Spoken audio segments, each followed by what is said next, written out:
فأعوذ بالله من الشيطان الرجيم بسم الله الرحمن الرحيم ولا تقتلوا أولادكم خشية إملاق نحن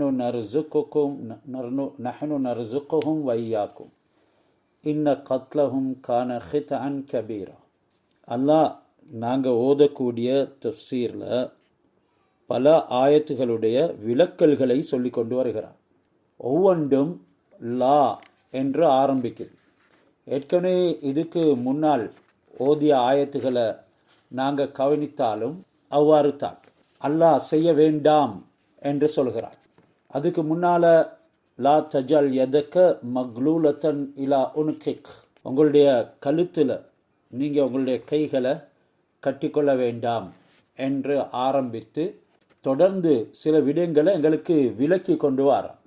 அதில் 31வது ஆயத் இன்றைக்கு ஓதக்கூடிய தஃப்சீர், லா தக்துலு அவுலாதக்கும், உங்களுடைய பிள்ளைகளை கொல்ல வேண்டாம், ஹஷ்யத இம்லாக், வறுமைக்கு பயந்து, தரித்திரம் வறுமை இவைகளுக்கு பயந்து உங்களுடைய பிள்ளைகளை கொல்லாதீங்க. நஹ்னு நர்ஸுகுஹும் வய்யாக்கும், அந்த பிள்ளைகளுக்கும் உங்களுக்கும் நாங்கத்தான் உணவளிக்கிறோம். இன்ன கத்லஹும், அவர்களை கொலை செய்கிறது, கான ஹிதஅன் கபீரா, மிகப்பெரிய தவறு. ஹிதா என்றால் அது ஹத்தாலேருந்து வந்தது. கான ஹிதஅன் கபீரா, அது மிக பெரும் தவறு என்கிறது உணர்த்துற அல்லாஹ் எங்களுடைய ஈமானுக்கு ஒரு பெரிய விஷயத்தை அல்லாஹ் தான் ரஸாக் என்கிறத விளங்கப்படுத்துகிறான். நாங்கள் தான் ரிஸ்க் கொடுக்குறோம். நீங்கள் எப்படி வாழ்ந்தீங்க, நீங்கள் எப்படி வளர்ந்தீங்க, எந்த நிலைமையில் இருந்தீங்க, உங்களுக்கு தொழிலுடைய பாக்கியத்தை தந்தது யார், உங்களுக்கு தொடர்புகளை குடும்பம் என்றெல்லாம் ஏற்படுத்தினது யார், நீங்கள் ஈமான் இல்லாத வேலையவா செய்ய போகிறீங்க, பிள்ளைகளை வறுமைக்கு பயந்து கொல்ல போகிறீங்க, நீங்கள் தானா உணவளிக்கிறீங்க, அந்த பொறுப்பை நாங்கள் உங்களுக்காக தந்திருக்கிறோம். உலகத்தில் வாழக்கூடிய மனிதர்கள், மிருகங்கள், கண்ணுகளுக்கு தெரியாதவைகள் உட்பட அனைத்தையும் பராமரிக்கிறான், அவைகளுக்கு உணவளிக்கிறான். இன்ன கத்லஹும் கான ஹிதான் கபீரா, இப்படி அல்லாஹ் சுப்ஹானஹு வ தஆலாவினுடைய சிஃபாத்துகள், அவனுடைய வல்லமை குதிரத்துகளை மறந்து நீங்கள் உங்களுடைய பிள்ளைகளை கொண்டுடாதீங்க. அரபியர்கள் அவங்களுக்கு பொம்பளை பிள்ளை கிடைச்சிட்டா உயிரோட புதைக்கக்கூடிய வழக்கம் உள்ளவர்களாக இருந்தாங்க. ஏண்ட குடும்பத்துடைய பெண்ணை, ஏண்ட குடும்பத்தினுடைய பொம்பளை பிள்ளைய இன்னொச்சர் வைத்து கொண்டு வாழ்றதா என்ற கவலையும் அவங்களுக்கு இருந்துச்சு. அல்லாஹ் குர்ஆனில் இதை பற்றி பல இடங்களில் சொல்லியிருக்கிறான். தரித்திரத்துக்கு பயந்து ஆண் பிள்ளைகளையும் அவங்க கொண்டு விடுற ஒரு வழக்கம் இருந்துச்சு. இப்படி கொல்றத விலக்கி அவங்களுக்கு உணவளிக்கிற பொறுப்பை நான் எடுத்திருக்கிறேன் என்று இந்த ஆயத்தில் அல்லாஹ் குறிப்பிடுகிறார். பெரிய தவறு, பெரிய பாவம், குற்றமற்ற ஒருவரை எப்படி நாங்கள் கொல்றது? இது இந்த உலகத்தில் மட்டும் இல்லை, நாளை மறுமையிலும் தண்டனை கொண்டு வந்து சேர்க்கும். இது வம்சங்களை, குடும்பங்களை, பரம்பரைகளை அப்படியே வளர விடாமல் தரித்து விடுறதுக்குண்டான ஒரு செயல், அதை அப்படியே துண்டித்து விடுவதற்குண்டான ஒரு செயல். அல்லாஹ் சுப்ஹானஹு வ தஆலா ஒரு கட்டிடத்தை ஏற்படுத்துகிறான், அதனை இடிக்கிறது பெரும் பாவம். ஒரு கட்டிடத்தை இடிக்கிறார், அது எவ்வளவு பெரிய பாவம். கர்ப்பம் என்ற கட்டிடத்தை கலைக்கிறார். அல்லாஹ் சுப்ஹானஹு வ தஆலா இவர்களை, ஈமான் இல்லாதவர்கள், இவர்கள் தௌபா செய்யணும், இப்படி செஞ்சு இருந்தால் மௌத்துக்கு முன்னால் களப்பற்ற தௌபா செய்யாத நிலைமையில் இவர்கள் மரணிப்பார்கள் என்றால் பயங்கரமான தண்டனை இருக்குது.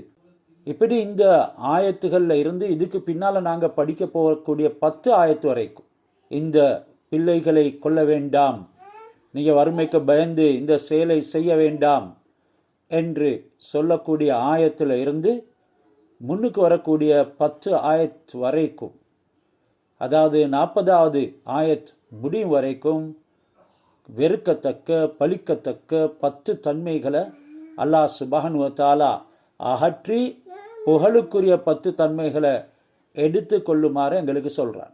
பழிக்கப்பட்ட தன்மைகளில் முதலாவது தான் ஏற்கனவே நாங்கள் படித்தோம், கஞ்சத்தனம். கஞ்சத்தனம் ஒரு மூமினிடத்தில் இருக்கக்கூடாது. கஞ்சத்தனம் அது பயங்கரமான நரகத்துக்குரிய ஒரு வேதனை. கஃபா பில் மரி இஸ்மன் ஐயுலையூத். ஒரு மனிதன் எந்த பாவமும் செய்ய தேவையில்லை, அவன் தன்னுடைய பராமரிப்புக்கு உள்ளாக்கப்பட்டவங்களை பசியில் போடுறதை விட அதே பெரும் பாவம். 2வது பேராசை. எல்லா விஷயத்திலையும் பேராசை. ரசூலுல்லா சொன்னாங்க, இன்ன அஹ்வஃப மா தஹவ்வஃப பிஹி அலா உம்மத்தி அல் ஹவா. என்ற உம்மத்துக்கு நான் மிகவும் பயப்படுறது பேராசை. அடுத்து சொன்னாங்க மேலெண்ணங்கள், வத்தூலுல் அமல், நீண்ட நீண்ட மேலெண்ணங்கள். அம்மல் ஹவா ஃபயசுத்து அனில் ஹக். ஹவா என்ற பேராசை உண்மையையும் கூட தடுக்கும், உண்மையான விடயங்களின் பக்கம் போக விடாது. கஞ்சத்தனம் படக்கூடாது. தேவையான நேரத்தில் செலவழிக்கணும். தேவை இல்லாமல் செலவழிக்கிறத பற்றி நாங்கள் பாடம் முழுக்கவும் படித்தோம். 2வது இந்த பேராசை, இதுவும் ஒரு மூமினிடத்தில் குடிக்கொள்ளக்கூடாது. இந்த ஆயத்திலையும் அது சொல்லப்பட்டிருக்குது. நீங்கள் வறுமையை பயந்து, தரித்திரியத்தை பயந்து உங்களுடைய பிள்ளைகளை கொள்ளாதீங்க. இதில் என்ன இருக்குது? செலவழிக்கிறதுக்கு உங்களுக்கு கஞ்சத்தனம். கூடுதலான பிள்ளைகள் இருந்தால் செலவழிக்கணும் என்ற எண்ணம் உங்களுக்கு வரும். அவைகளை படிக்க வைக்கணும், பராமரிக்கணும், ஆடைகள் கொடுக்கணும். நீங்களா இது செய்கிறீங்க? இது அல்லாஹ் செய்கிறான். இதனால தான் அல்லாஹ் ரஸாக் என்கிறதுக்கு நஹ்னு நர்ஸுக்குஹும் வையாக்கும், அவர்களுக்கும் உங்களுக்கும் நாங்களே உணவளிக்கிறோம். இந்த 2 வகை குணங்களும் தான் பிள்ளைகளை கொள்றதுக்கு தூண்டுது. வறுமைக்கு பயம், ரிஸ்க்கு, உணவு கொடுக்கணும், பராமரிக்க வேணும், அதனுடைய கஷ்டம், சிரமம். இந்த 2 பேராசையும், இந்த 2 குணமும் இப்படி ஒரு பெரிய பாவத்தின் பக்கம் மனிதனை ஒதுக்குது. இந்த 2 தன்மைக்கு பதிலாக தாராளமான சிந்தனை வரணும். அல்லாஹ் மீது தவக்குல் என்ற நம்பிக்கை வரவழைத்து கொள்ளணும். அல்லாஹ் சுப்ஹானஹு வ தஆலா யாரையும் வைத்து யாரையும் படைக்கவில்லை. இன்றைக்கு அதிகமானவங்க பிள்ளைகளை கர்ப்பத்திலே கலைத்து விடுறதுக்கு காரணம் சொல்கிறாங்க. ஒன்று, கிட்ட குழந்தைகள் வந்துட்டான். கிட்ட குழந்தைகள் வந்ததன் காரணமாக பராமரிப்பு கஷ்டமாம். இவைகளெல்லாம் காரணம் இல்லை. சமீபத்தில் குழந்தை வாரதும் வராமைக்கிறதும் அல்லாட கையில். சிலருக்கு வருடக்கணக்கில் குழந்தை இல்லாமல் இருக்கு. சிலருக்கு 15-20 வருடங்களுக்கு பிறகுதான் ஒரு குழந்தை கிடைக்குது. அல்லாஹ் குழந்தைகளை ஒரு ரிஸ்காகவே தந்திருக்கிறான். அதனால தான் நஹ்னு நர்ஸுக்குஹும், அவர்களுக்கு நாங்களே உணவளிக்கிறோம். ஹஸரத் ஜக்கரியா அலைஹிஸ்ஸலாம் அவங்களுடைய மகன் யஹ்யா அலைஹிஸ்ஸலாம் அவங்க இப்லீஸை அவனுடைய உண்மையான உருவத்தில் பார்க்கணும், ஷைத்தானை அவனுடைய உண்மையான உருவத்தில் பார்க்கணும் என்று சொல்லி அவனிடத்தில் வேண்டிக் கொண்ட நேரம் அவன் அதுக்கு இசைந்தான். கேட்டாங்க, இப்லீஸே, மனிதர்களை உனக்கு அதிகம் பிரியமானவங்க யார்? உனக்கு அதிகம் கோபமானவங்க யார்? சொன்னான் இப்லீஸ், மனிதர்களில் எனக்கு அதிகம் பிரியமானவன் கஞ்சத்தனமுள்ள முஃமின். தொழுறாரு, எல்லாம் செய்கிறார், இரவு வணக்கங்களையும் புரிகிறார். என்றாலும் அவருக்கு கஞ்சத்தனம் இருக்குது. நல்ல தாராளமாக இருக்குது. என்றாலும் தேவையான விஷயத்தை பூர்த்தி செய்கிறார் இல்லை. வீண் விரயம் செய்யாத நிலைமையில் தேவையான விஷயத்தை பூர்த்தி செய்கிறார் இல்லை. 5 பான்றாத்தல் தேவையான இடத்துல 3 கொண்டு வரார். கஞ்சத்தனம் உள்ளவர். 3 கிலோ ஆக்க வேண்டிய இடத்துல 1 கிலோ ஆக்குறார். சிக்கனத்தை கையாள்றது பிரச்சனை கிடையாது. என்றாலும் கஞ்சத்தனம் பண்றது அது பயங்கரமான பாவம். அத்துடனே இதோட சேர்ந்து தான் வீண் விரயமும் என்கிறத மறந்துவிடக்கூடாது. வீண் விரயம் செய்கிறவன் அதுக்கு மாற்றமாக வறுமையை சந்திப்பான். எல்லா விடயத்திலையும் நாங்கள் அல்லாஹ்வுடைய மார்க்கத்தை விளங்கி சீரான முறையில் செயல்படுறதுக்கு முயற்சி செய்யணும். யஹ்யா அலைஹிஸ்ஸலாம் அவர்களுக்கு ஷைத்தான் சொன்ன முதலாவது விடயம்தான், உனக்கு அதிகம் பிரியமுள்ளவர் யார்? கஞ்சத்தனமுள்ள மூமின். ஃபாசிக்கான தர்மம் செய்பவன் தான் என்ன மிகவும் கோபமானவன். அதாவது எனக்கு மிகவும் கோபமுடையவன், நான் கோபம் கொள்ளக்கூடிய அந்த மனிதன்தான் பாவியாக இருக்கிறான் என்றாலும் தர்மம் செய்கிறான். ஹஸரத் யஹ்யா அலைஹிஸ்ஸலாம் அதற்கு காரணம் கேட்டாங்க. மூமின் கஞ்சனாக இருக்கிறான், ஃபாசிக் பாவி அவன் தர்மம் செய்கிறான். இது ஆச்சரியமான ஒரு விடயம். காரணம் என்னென்றா, அல்லாஹ் தாலா அந்த ஃபாசிக் பாவிய அவனுடைய தௌபாவை ஏற்று அங்கீகரித்து கொள்ளக்கூடிய சந்தர்ப்பம் இருக்கிறது. அதனால் நான் அவனை பார்த்து பயப்படுறேன். நீ யஹ்யா வாக இல்லாது இருந்தால் இந்த ரகசியத்தை நான் உனக்கு சொல்லியிருக்க மாட்டேன் என்று சொன்னான். குடும்பத்தார எல்லா சந்தர்ப்பங்கள்லையும் துறவரத்தோட வாழுங்க, ஜுஹுதியத்தான ஒரு வாழ்க்கையை மேற்கொள்ளுங்க, ஆடைகளை ஒட்டு போட்டு விடுங்க என்று சொல்லக்கூடாது. முன்னால் இருந்தவங்க ஹஸரத் தஸ்லா ஆயிஷா நாய்க்கு சொன்னாங்க, உங்களுடைய ஆடைகளை ஒட்டு போட்டு அணியும் வரைக்கும் புதிய ஆடைகளை தைத்து கொள்ளாதுங்கன்னு சொல்லி. அது அவங்கள பார்த்து தான் ஜனங்கள் சமைய போகிறாங்க. ஆனால் இங்கே இந்த முறையில் நாங்கள் அவங்களுக்கு நீங்கள் ஒரு ஜுஹுதியத்தான வாழ்க்கையை வாழுங்க என்று அவர்களை நிர்பந்திக்கக்கூடாது. அப்படி வாழ சொல்லி எங்களுக்கு அவங்கள தூண்டலாம். அதுக்குண்டான முன்னோர்களுடைய சம்பவங்களை சொல்லும். அவங்க அதுக்கு இணங்கிட்டாங்கன்னா அது நல்லது தான். ஆனால் இணங்காவிட்டால் அவங்கள விட்டுடணும்.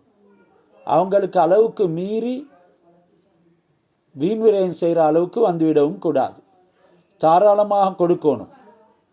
தன்னை பொறுத்தவரையில் நாங்கள் துரோரமாக இருந்து கொள்ள வேணும். அப்படி முன்னோர்கள் வாழ்ந்தாங்க. அவர்களுடைய அண்டை வீட்டார்களுக்கு, குடும்பத்துக்கு தாராளமாக கொடுப்பாங்க. ஆனால் அவங்க ஒரு துறவியை போல வாழ்வாங்க. ஒரு ஆடையோட போதுமாக்கி கொள்ளுவாங்க, ஒரு பாதனையோட போதுமாக்கி கொள்ளுவாங்க. இப்படியாக இந்த பிள்ளைகளை கொள்வது இது கஞ்சத்தனத்தினால் ஏற்படுறது. இந்த கஞ்சத்தனம் உடையவன் ஷைத்தானுடைய நண்பனாக மாறிவிடுகிறான். ஷைத்தானுக்கு அதிகம் பிரியமுள்ளவனாக ஆகிவிடுகிறான். என்றாலும் ஒருத்தன் கஞ்சத்தனம் இல்லை, பாவி தர்மம் செய்கிறான், ஷைத்தானுக்கு மிகவும் வெறுப்பானவனாக ஆகிடுகிறான். இப்படி அல்லாஹ் இந்த ஆயத்தில் எங்களுக்கு நஹி செய்கிறான், தடுக்கிறான். அல்லாஹ் ஒரு திருமணத்தின் ஊடாக முதலாவது கொடுக்கக்கூடிய பாக்கியம் தான், கிஃப்ட் தான் குழந்தை பாக்கியம். அதிலும் யாருக்கு பெண் குழந்தை கிடைக்குதோ அது மாபெரும் பாக்கியமாக கருதப்படுது. யஹபு லிமை யஷா ஓ இனாசா, எல்லாரும் கிஃப்ட் கொடுக்குற, அல்லாவும் ஒரு கிஃப்ட் கொடுக்குறான். அவனுக்கு பாவித்திருக்கக்கூடிய வார்த்தை வஹப யஹபு, அதாவது கிஃப்ட் கொடுக்கிற வார்த்தை அல்லாஹ் பாவித்திக்கிறான். ஹிபத் கொடுக்கிறான். ஹிபத் யாருக்கு நாடுகிறானோ யஹபுலிமை யஷா இனாசா, அல்லாஹ் பெண் குழந்தைகளை கொடுக்கிறான். வயஹபுலிமை யஷா உ துக்கூர், ரெண்டாவது தான் ஆண் குழந்தைகளை பற்றி சொல்கிறார். நாடுறவர்களுக்கு நாங்கள் ஆண் குழந்தைகளை கொடுக்கிறோம். வயஜ்அலு மை யஷா உ துக்ரானா வ இனாசா, இன்னும் நாடக்கூடியவங்களுக்கு ஆண் குழந்தை பெண் குழந்தை இரு சாராரையும் சேர்த்து கொடுக்கிறார். வயஜ்அலு மை யஷா உ அகீமா, இன்னும் சிலர்களை அல்லாஹ் சுப்ஹானஹு வ தஆலா குழந்தை பாக்கியமற்றவர்களாக, மலடிகளாக அல்லாஹ் ஆக்கிவிடுகிறான். இதெல்லாம் அல்லாஹ்வுடைய மஷியத், அல்லாஹ்வுடைய நாட்டத்தில் இருக்குது. இப்போ அல்லாஹ்வுடைய நாட்டத்துக்கு அப்பால் பட்டு சிலவங்க செயல்படுறது, சிலவங்களுக்கு பொறுக்க இயலாது. இதனால் பிள்ளைகளை தத்தெடுக்கிறது, வளர்க்கெடுக்கிறது, இதனால் வரக்கூடிய பார தூரத்தை விளங்குறது இல்லை. இதுவும் கூட கலாக்கதிரை மதிக்காமல் ஈமான் அற்ற நிலைமையில் செயல்படுறது தான். தத்தெடுக்கிறது அது ஒரு பெரிய சட்ட ரீதியான விஷயம். குர்ஆனுடைய சட்டங்கள், ஹதீஸில் ஏராளமான விடயங்கள் சொல்லப்பட்டிருக்கிறது. அதை சரியான முறையில் பேணாவிட்டால் வரக்கூடிய விளைவுகள் அதிகமாக இருக்குது. ஒரு அந்நிய புல்லை எடுத்துக்கொண்டு சீரான முறையில் பால் கொடுத்து மகரமாக்காத நிலைமையில் தன்னுடைய பெண் மக்களுக்கு மத்தியில் அந்த புல்லையை புழங்குறாங்க. அந்த புல்லை வாலிப வயதை அடையுது, தன்னுடைய ஏனைய பெண் மக்களோட ஒன்று சேர்ந்து ஒன்றிணைந்து வாழுது. இதெல்லாம் சுத்த ஹராம். இப்படியான வரம்புல நடக்கக்கூடிய விடயங்களை செய்கிறதுக்கு முன் வரக்கூடாது. அதில் ஈமான் இல்லாத இடங்களில் இவைகளை கணக்கெடுக்கவே மாட்டாங்க. ஈமான் இல்லாதவங்க ஒரு புள்ளைய தத்தெடுக்கிறது அது ஹராம் என்று தான் சொல்லும். ஏற்கனவே ஈமான் இல்லாதவங்களுக்கு மத்தியில் மஹரமியத் பேணப்படுறது இல்லை. யார் இரத்த சொந்தம் யார் இரத்த சொந்தம் இல்லை என்கிறது பேணப்படுறது இல்லை. இன்றைக்கும் குடும்பங்களில் இவைகள் தாராளமாக இருந்து கொண்டிருக்குது. அதை பற்றி கணக்கெடுக்கிறதே இல்லை. இப்படியான பாவங்கள் எல்லாம் செஞ்சு கொண்டு தான் பெரிய பரிசுத்தவான்களை போல பேசுறது. இந்த நிலைமைக்கு நாங்கள் வரக்கூடாது. இதனால தான் அல்லாஹ் சுப்ஹானஹு வ தஆலா அதனை அடுத்து வரக்கூடிய 32வது ஆயத்தில் வலா தக்ரபு ஜினா, நீங்கள் விபச்சாரத்தின் பக்கம் நெருங்கவும் வேண்டாம், ஜினா செய்ய வேண்டாம். அல்லாஹ் சொன்னானா? அல்லாஹ் சொல்லல.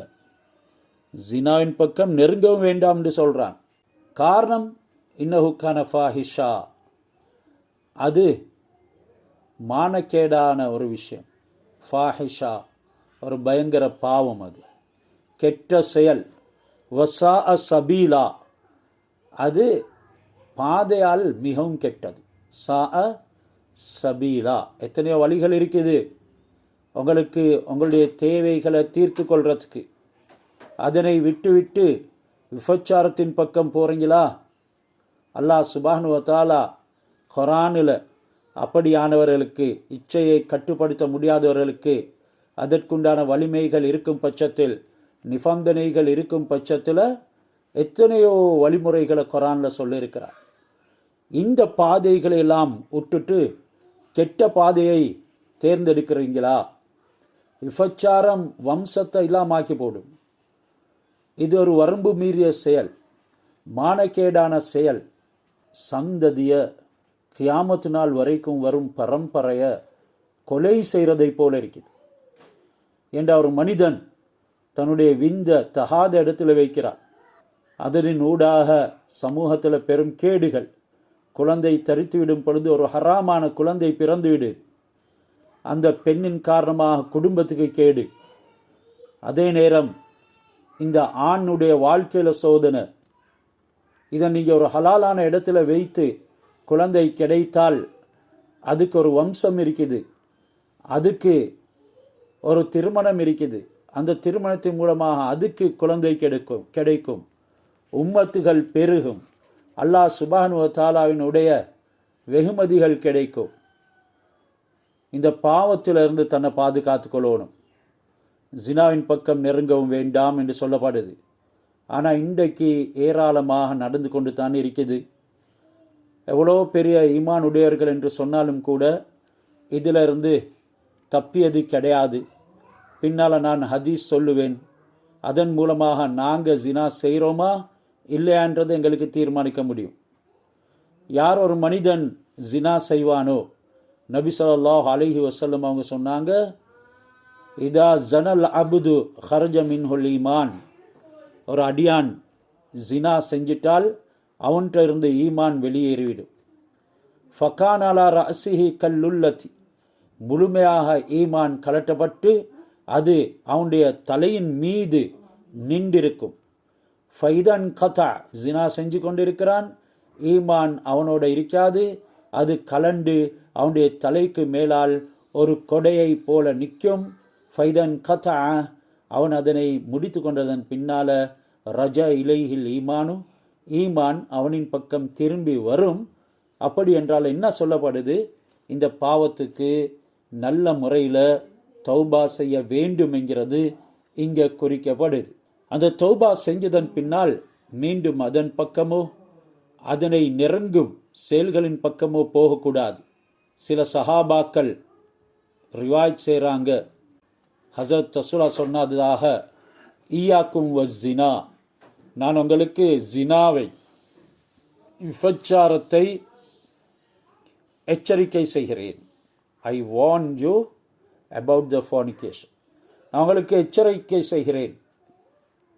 ஃபைன்ன ஃபீஹி சித்து ஹிசால், அந்த ஜினா செய்கிறதுனால 6 விடயங்கள் ஏற்படும். 6 விடயங்களுக்கு நீங்கள் முகம் கொடுக்க நேரிடும். சலாசுன் ஃபித் துன்யா, அதில் 3 விடயங்கள் துனியாவில், வசலாசுன் ஃபில் ஆஹிரா, 3 விடயங்கள் அது ஆஹிராவில் நீங்கள் சந்திப்பீங்க. ஃபஅமல்லதி ஃபித் துன்யா, துனியாவில் நேரக்கூடிய விடயங்கள் 3 தான். ஃபநுக்ஸானு ரிஸ்கி, முதலாவது ரிஸ்குடைய குறைபாடு. எந்த வசதியும் எங்களுக்கு கைகூட மாட்டாது. ரிஸ்க் கிடைக்கும் என்றாலும் அதில் குறைவு உண்டாகிருக்கு. எப்போ பார்த்தாலும் சின்ன சின்ன விஷயத்துக்கும் கடன் எடுப்பாங்க. எப்போ பார்த்தாலும் போதா. சிலவங்க சொல்லுவாங்க, எங்களுக்கு போதாது, ஆனால் நாங்கள் ஜினா செய்கிறோம். இல்லையே, எங்களுக்கு ரிஸ்க் குறைவு, வசதி குறைவு, சில நேரம் சாப்பிட்றதுக்கு மில்ல, நாங்கள் ஜினா செய்கிறோம். இல்லையே, நீங்கள் ஜினாவோட நெருங்கக்கூடிய விஷயங்களை செய்கிறீங்க. ஹராமான விஷயங்களை கேட்குறீங்க, ஹராமான விஷயங்களை பார்க்குறீங்க, ஹராமான விஷயங்களை படிக்கிறீங்க, வாசிக்கிறீங்க. இவைகளும் இந்த பரக்கத் போகின்றதுக்கு காரணம். நுக்சான் ஒரு ரிஸ்க் என்று சொல்றது விளக்கம் எழுதுறாங்க. யானி ததஹபுல் பரக்கத்து மினர் ரிஸ்கி, ரிஸ்கில் இருந்து பரக்கத் போய்விடும். 2வது வயசீரு மஹரூமம் மினல் ஹைர், அனைத்து நலுவுகளை விட்டும் பேர்க்கெடுக்கப்பட்டவராக, தடுக்கப்பட்டவராக மாறிவிடுவார். நலவுகள் எதுவுமே அவனிடத்தில் இருக்க மாட்டாது. இதனால எந்த அளவுக்கு மிருகமாக மாறிவிடுவான். கிட்டத்தில் கூட ஒரு சகோதரி வீட்டுக்கு வந்தால், ஒரு குமரி பெண் தன்னுடைய தந்தையில் வாப்பா இடத்திலிருந்து தப்பேலாது. இந்த அளவுக்கு நலவுகள் இல்லாமல் போயிடும். மிருகத்தனமுடையவராக மாறிவிடுவான்.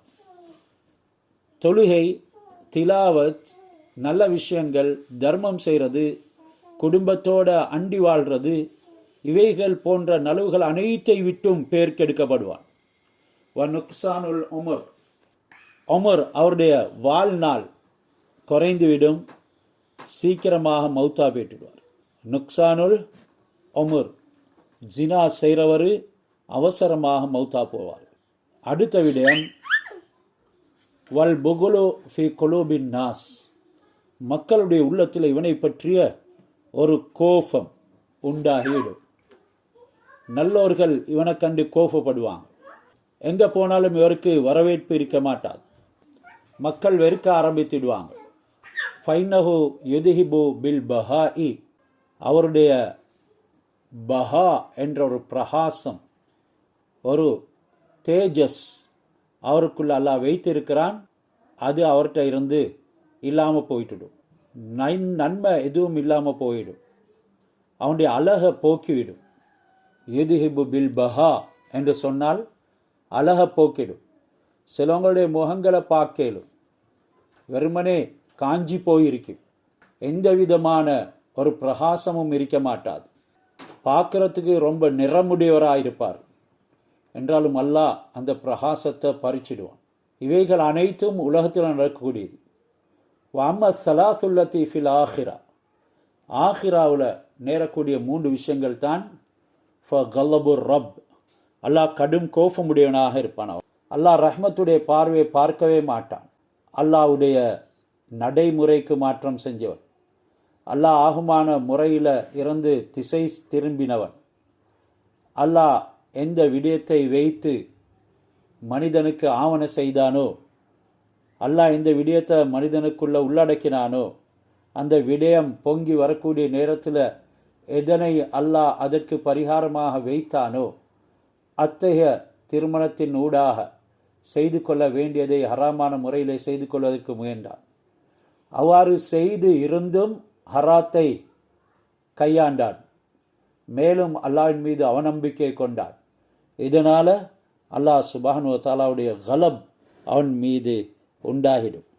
ஹஸரத் ரசூலுல்லாஹி ஸல்லல்லாஹு அலைஹி வஸல்லம் அவங்க சொன்னாங்க, நீங்கள் யாரையாவது கண்டு ஆச்சரியப்பட்டா உங்களுடைய மனைவியிடத்தில் போங்க, ஏனி அந்நிய பெண்களை அணுகாதீங்க.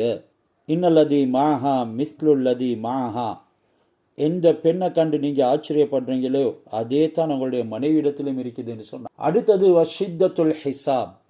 ஷித்தத்துல் ஹிசாப் கடுமையான கேள்வி கணக்குக்கு உள்ளாக்கப்படும். மன்னோ கிஷ ஃபில் ஹிசாபி ஃபகது ஹலக். ஹஸரத் ரசூலா மற்றும் ஒரு சந்தர்ப்பத்தில் சொன்னாங்க, அந்த ஹதீஸை ஆயிஷா ரலியல்லாஹு தஆலா அன்ஹா அவங்க ரிவாயத் செய்கிறாங்க, யார் கேள்வி கணக்கில் சிக்கி கொண்டாரோ அவர் நாசமாக போயிட்டார். எனவே ஷித்தத்துல் ஹிசாப், குர்ஆனில் அதிகமான ஆயத்துகள் சொல்லப்படுது, யுஹாசபு ஹிசாபை யசீரா, அல்லாஹ் லேசாக கேள்வி கணக்கு கேட்பான் என்று. லேசாக கேள்வி கணக்கு என்கிறது கேள்வி கணக்கே இல்லை என்கிறதைத்தான் அர்த்தம். ஆனால் இங்கே ஷித்தத்துல் ஹிசாப், கடும் கேள்வி கணக்குக்கு விபச்சாரி உள்ளாக்கப்படுவார். வத்துஹூலு ஃபின்னார், மூன்றாவது விஷயம் அவன் நரகத்தில் நுழைவான். இதனால் எங்களை யாருக்கும் சொல்ல இயலாது நாங்கள் விபச்சாரம் செய்கிறோம் இல்லைன்னு சொல்லி. ரசூலுல்லாஹ் சொன்னாங்க, அல் ஐனானி தஸ்னியான், இரு கண்களும் விபச்சாரம் செய்து.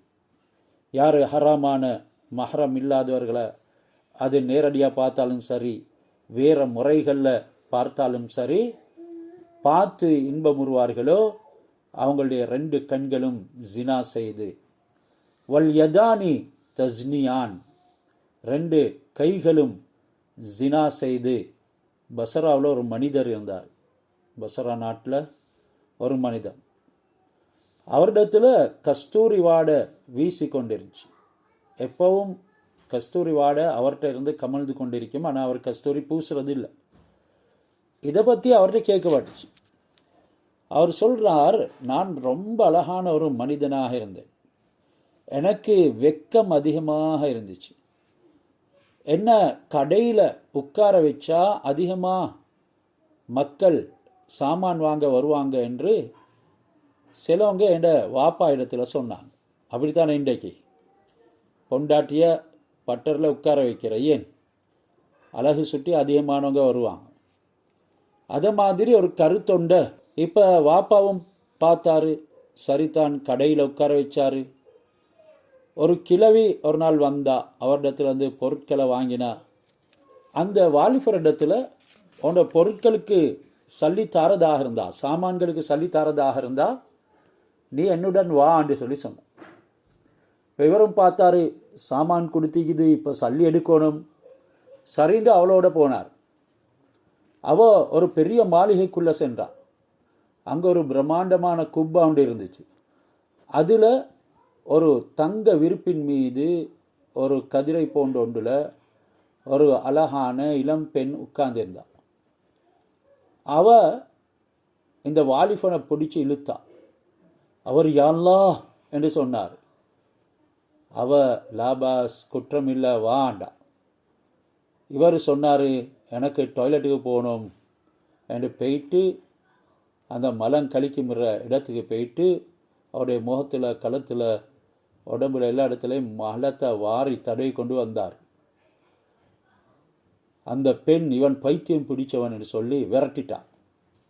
அந்த இரவில் ஒருத்தரை இந்த வாலிபர் கனவுல கண்டார். வந்து, நீ யாக்கூபுடைய மகன் யூசுஃபை விடவும் சிறந்தவனாகிட்டாயே, அதாவது சிறந்தவனா அவரை விடவும் நீ எங்கேயோ போயிட்டாயே என்று சொன்னார். சொல்லிட்டு கையை முகத்தில் தடவினார். பிறகு என்ன உனக்கு தெரியுமா? இல்லை என்று சொன்னார். நான் தான் ஜிப்ரீல் அலைஹிஸ்ஸலாம் என்று சொன்னார். அதில் இருந்து ஹஸரத் ஜிப்ரீல் அலைஹிஸ்ஸலாம் அவங்களுடைய கைப்பட்ட பரக்கத்தால் என்னுடைய உடம்புல எக்காலமும் கஸ்தூரி வாசம் கமழுகிறது என்று சொன்னார். இதுதான் அல்லாஹ்வுடைய பயம், இதுதான் பரிசுத்த தனம். தனிமையில் இருக்கும் பொழுது அல்லாஹ் பயப்படணும். நாங்கள் மக்கள் மத்தியில் இருக்கிற நேரம் அல்லாஹ் பயப்படுறோம். எல்லாரும் தவறு செய்யக்கூடியவங்க தான். சில சந்தர்ப்பங்களில் சில ஷைத்தானியத் மேலிடும் பொழுது பாவங்களை செய்வாங்க தான். என்றாலும் அந்த பாவங்களில் நாங்கள் தொடர்ந்து ஈடுபடவும் கூடாது. அதிலிருந்து சம்பூர்ணமாக விலகிவிடணும். அதற்குண்டான தௌபா செய்யணும். இப்படியாக இவைகளை பற்றி நிறைய பேச இருக்குது. என்றால் நாங்கள் சுருக்கமாக பார்ப்போம். ஜினாவுக்கு நெருங்கக்கூடிய அனைத்து வழிகளில் இருந்தும் எங்களை பாதுகாத்து கொள்ளணும். அமல்களுடைய இன்பம் இல்லாமல் போகிறதுக்கு முதலாவது வழிதான் இந்த ஜினாவோட சம்பந்தப்பட்ட விஷயங்களை நாங்கள் நெருங்கிறது.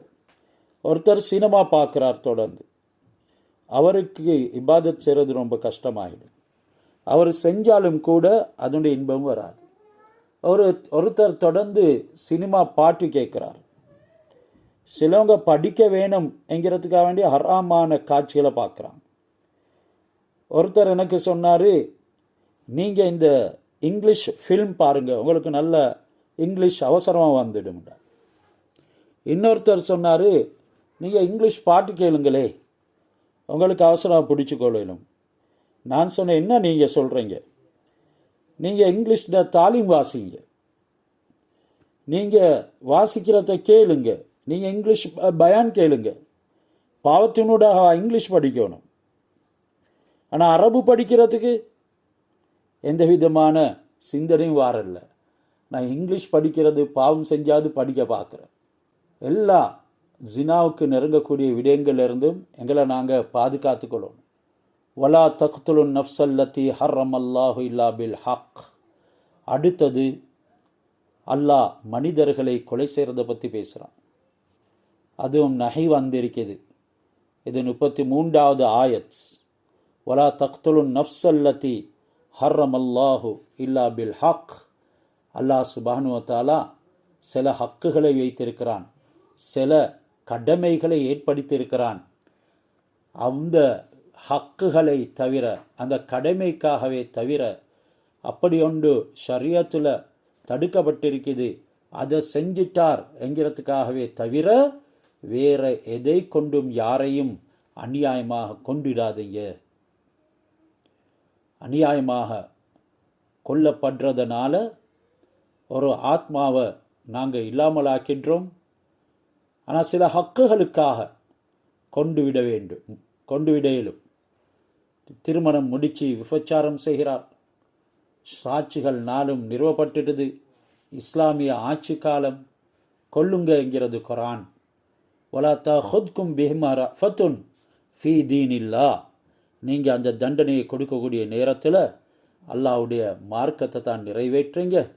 அப்படி அல்லாஹ்வுடைய தீனில் நீங்கள் அந்த கடமைகளை நிறைவேற்ற நேரம் யாரின் மீதும் இரக்கம் காட்டக்கூடாது என்ற அளவுக்கு அல்லாஹ் சொல்லியிருக்கிறார்.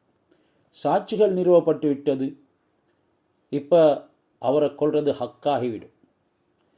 அதே நேரம் ஒருத்தர் ஹராமாக எந்த காரணம் இல்லாமல் இன்னொருத்தரை கொண்டுட்டார், பழிக்கு பழி வாங்கிறது அங்கே ஹக்காக ஆகிவிடும். இன்னும் ஒருத்தர் முர்த்ததாக ஆகிடுறாரு. அவர்கிட்ட தௌபா செய்கிறதுக்கு வேண்டது. அவர் 3 நாளாக தௌபா செய்ய வேண்டியும் தௌபா செய்யல, கொலை செய்யப்படும். இப்படியாக கொலை செய்யப்படுறதுக்கு இஸ்லாம் பல காரணங்கள் சொல்லப்பட்டி. அந்த காரணங்களுக்காக தவிர வேற யாரையுமே நீங்கள் கொல்லக்கூடாது. வமன் கொத்தில மல்தூமன், யார் மல்லுமாக அநியாயமாக கொல்லப்படுகிறாரோ, ஃபகத் ஜஅல்னா லி வலியிஹி சுல்தானன், அந்த கொல்லப்பட்டவருடைய உறவுக்காரர்களுக்கு நாங்கள் ஒரு அதிகாரத்தை ஏற்படுத்தியிருக்கிறோம். ஃபலா யுஸ்ரிஃப் ஃபில் கத்லி, நீங்கள் அந்த அதிகாரத்தை பயன்படுத்திக்கோங்க. அதாவது முதலாவது அவருக்கு பழிக்கு பழி தீர்க்கலாம் அல்லது மன்னித்து விடலாம். 3வது அதுக்கு பதிலாக கம்பன்சேஷன், தியத் என்று சொல்கிறது, நஷ்ட ஈடு எடுக்கலாம்.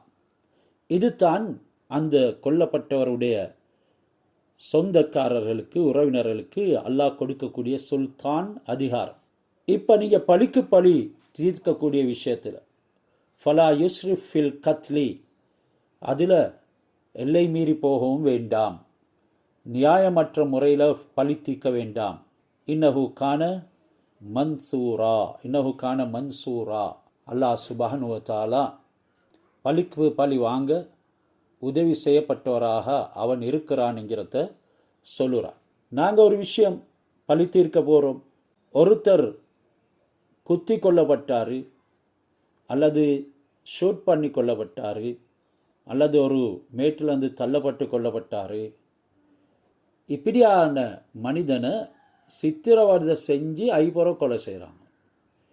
இதுதான் அல்லாஹ் சொல்கிறான், ஃபலா யுஸ்ரிஃப் ஃபில் கத்ல். எந்த முறையில் அவங்களை கொண்டாங்களோ அந்த முறையை கையாளுங்க. அதுக்கு மேல் மிச்சமாக சித்திரவதை கொடுத்து கொள்ளாதீங்க என்கிறதனையும் அல்லாஹ் இங்கே சொல்லுகிறான். இன்றைக்கு காரணம் இல்லாமல் கொள்ளக்கூடியவங்க ஏராளமாக இருக்கிறான். சிலவங்க பெரும் பெரும் தர்மவான்கள், பெரும் கொடை வள்ளல்கள், ஈகை குணம் படைத்தவர்கள் என்று பிரசித்தி பெற்றிருக்கிறாங்க. ஆனால் எத்தனையோ பேரை கான்ட்ராக்ட் கொடுத்து கொண்டுட்டு தான் அவர் இன்றைக்கு சமூகத்தில் நல்ல மனுஷனாக இருக்கிறார். ஆனால் அல்லாஹ் இடத்துல தப்பே இல்லாது. அல்லாஹ் பழி தீர்ப்பான். யார் எந்த காரணமும் இல்லாமல் யாரையும் கொள்ளுவாரோ. சிலருக்கு ஒருத்தர் வியாபாரத்தில் முன்னேறத்துக்கு விருப்பம் இல்லை. இன்னும் சிலவங்க இருக்கிறாங்க இல்முடைய லைனில் யாரும் முன்னேறத்துக்கு விருப்பம் இல்லை. இன்னும் சிலர் சமூக பொறுப்பை எடுத்து அதை செய்து கொண்டு போகிறதுக்கு விருப்பம் இல்லை. இதனால் அவங்கள கொள்ளுறது. ஒன்று கான்ட்ராக்ட் கொடுத்து கொள்வது, அல்லது வேறு ஏதாவது தந்திரங்களை கையாண்டு கொள்வது, இல்லைண்டா சூனியம் செஞ்சு கொள்ளுறது. இல்லாட்டி சூனியம் செஞ்சு அவர் அப்படியே படுக்க போடுறது. இவைகள் எல்லாம் ஹக்கு இல்லாமல், இஸ்லாத்தினுடைய கடமை உரிமை இல்லாமல் கொள்ளுறது. இப்படியெல்லாம் கொள்ளாதீங்க சொன்னாங்க ரசூலுல்லாஹி ஸல்லல்லாஹு அலைஹி வஸல்லம். காரணம் இல்லாமல் யாராவது ஒரு முஃமின முஸ்லிம கலிமா சொன்னவரை கொண்டா வானத்தில் உள்ளவர்கள் அந்த கொலைக்கு ஒன்று சேர்ந்தாலும் சரி. வானத்தில் யார் இருக்கிறாங்க? அல்லாஹ்வுக்கு நெருக்கமான மலாய்க்காமார்கள் தான் இருக்கிறாங்க. பூமியில் உள்ளவர்கள் எல்லாரும் ஒன்று சேர்ந்து ஒரு மனிதனை கொலை செஞ்சாலும் சரி. பூமியில் நபிமார்கள் இருக்கிறாங்க, நல்லோர்கள் இருக்கிறாங்க. இவங்க எல்லாரும் சேர்ந்து காரணம் சொல்கிறாங்க, நியாயம் சொல்கிறாங்க கொள்றதுக்கு என்றாலும் அசில்ல பார்த்தா அது நியாயம் இல்லை. இஸ்லாம் கூறிய உரிமை ஒன்று கொள்றதுக்கு அங்கே இல்லை. அல்லாஹ் இந்த வானம் பூமியில் இருக்கக்கூடிய அனைவரிடத்திலையும் தனித்திருந்து பழி வாங்குவான்னு சொல்லப்பட்டு, ஏன் அல்லாஹ் அல்லாஹ் என்று சொல்லக்கூடிய ஒரு முஸ்லிம், ஒரு மூமினின் காரணமாகத்தான் இந்த உலகமே இயங்கி கொண்டிருக்கிறது. இதனால தான் சொன்னாங்க, யாரையாவது ஒருவரை அல்லாஹ் குர்ஆன்ல சொல்றான், கொலை செய்கிறது முழு மனித சமுதாயத்தையும் கொள்றதை போல. வமன் கத்தலன் நாஸ ஜமீஆ. யார் ஒரு ஆத்மாவை கொள்வாங்களோ அனைத்து மக்களையும் கொண்டதை போல. வமன் அஹ்யா. யார் ஒருத்தரை கொல்லாம உயிர் வாழ்வதற்குண்டான விடயங்களை ஏற்படுத்துகிறாரோ, அதாவது காரணம் இல்லாமல் கொல்ல போகிறாங்க, அதுக்காக வேண்டி இவர் துணையாக இருக்கிறாரு, பாதுகாவல்களை கொடுக்கிறாரு, அவரை வாழ்வதற்குண்டான முறைகளை அமைக்கிறாரு, அதுக்குண்டான தன்னுடைய அறிவை செலவழிக்கிறாரு, பணத்தை செலவழிக்கிறாரு. அஹ்யன்னாஸ ஜமீஆ. முழு மனித சமுதாயத்தையும் உயிர்ப்பித்தவரை போல என்று அல்லாஹ் சுப்ஹானஹு வ தஆலா குர்ஆன்ல சொல்றான். இன்றைக்கு முஸ்லிம்களுக்கு அதிகமான படுதூறுகள் சொல்கிறாங்க. முஸ்லிம்களுடைய யுத்தத்திலையும் கூட அழகிய விதிமுறைகள் இருக்குது. அவங்க ஹக் இல்லாமல் உரிமை இல்லாமல் கொல்ல மாட்டாங்க. இன்றைக்கு ஏனையவர்கள் நாங்கள் தான் சீர்திருத்தவாதிகள், நாங்கள் தான்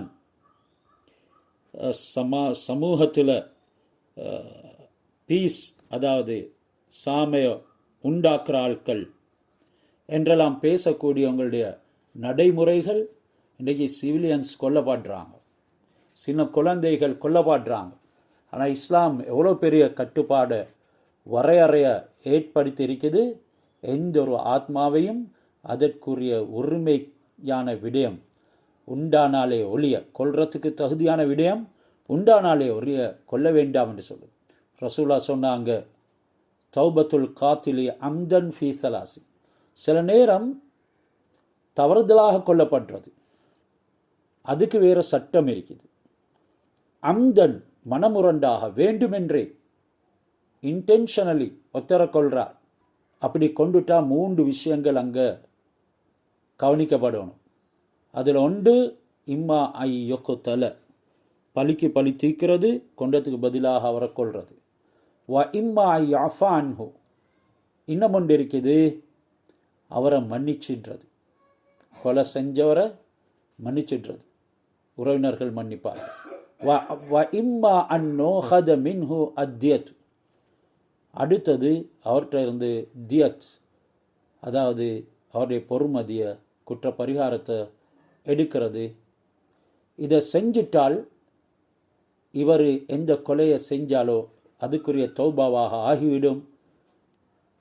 ஃபையு ஹாதிஹில் ஹிசாலி ஃபஅல பிஹி, இந்த 3 விடயங்களில் எதை செஞ்சாலும் கூட ஃபஹிய தௌபத்துஹு, அது அவருடைய தௌபா என்று ஹஸரத் ரசூலுல்லாஹி ஸல்லல்லாஹு அலைஹி வஸல்லம் சொல்லிக்கிறாங்க.